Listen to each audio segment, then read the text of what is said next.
మన సౌత్‌లో ఆ ప్యాడెడ్ బ్రాస్ వేసుకోవడం. ఆ ప్యాడెడ్ బ్రాస్ ఇప్పుడు దొరకట్లేదు చూడండి బ్రాస్ కాటన్‌తో చేసినవి. హ్మ్.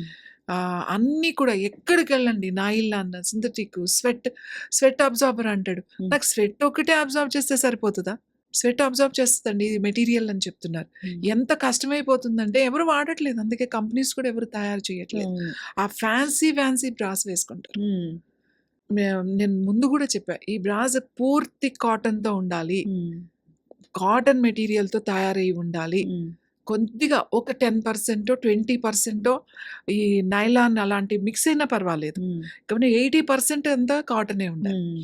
కానీ ఇప్పుడు 80%, 90% ఏమో నైలాన్, సింథటిక్ ఉంటే హ్మ్. ఒక 10%, 1% కాటన్ ఉంటుంది. దాన్నే కాటన్ అంటున్నారు. దాన్నే కాటన్ అంటారు.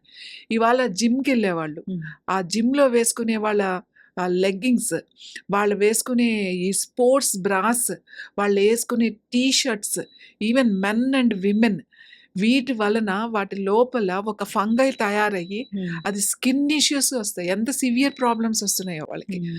ఫంగల్ ఇన్ఫెక్షన్స్ వస్తున్నాయి వాళ్ళకి. హ్మ్. బ్రీతింగ్ ఇష్యూస్ వస్తున్నాయి. అలెర్జీస్ వస్తున్నాయి వాళ్ళకి. అవి తగ్గాలంటే ఎంత కష్టమో.